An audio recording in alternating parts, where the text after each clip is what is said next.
పెద్దలకి నమస్కారం, మిత్రులకు కూడా నమస్కారం. నా పేరు శ్రావణి, నా కలం పేరు పూలన్. కవితా శీర్షిక దుఃఖంతో పాలస్తీనా భూతల్లి. యుద్ధం జరిగితే పసిపిల్లల్ని చంపని దేశం ఒకటి ఉంటే చెప్తారా అయ్యా, గాడికి నా బిడ్డల్ని తోలుకపోతాను. పిల్లల్ని ద్వేషించని దేశం ఒకటి ఉంటే చెప్తారా అయ్యా, గాడికి నా బిడ్డల్ని తోలుకపోతాను. పసిపిల్లల పెదాల మీద ఇప్పుడిప్పుడే మొలకెత్తిన నవ్వుల్ని చిదిమయ్యని దేశం ఒకటి ఉంటే చెప్తారా అయ్యా, గాడికి నా బిడ్డల్ని తోలుకపోతాను.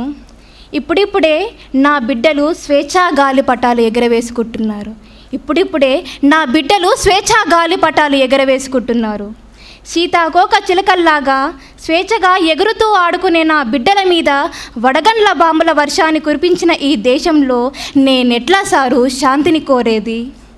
నా బిడ్డల రంగుల ప్రపంచమంతా ఇంకిపోతున్న ఈ నేల మీద నేనెట్లా సారు స్వేచ్ఛగా నడిచేది? నా బిడ్డల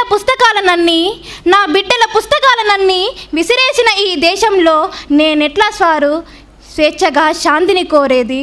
ఈ దేశంలో నా బిడ్డల బ్రతుకుల్లో శాంతి ఉదయించడం కోసం ఈసారి నా గర్భం పండితే నా బిడ్డలతో పాటు నేను గన్నుల్ని కంటాను, పెన్నుల్ని కంటాను. దుఃఖంతో పాలస్తీనా భూతల్లిని మాట్లాడుతున్నాను. ధన్యవాదాలు.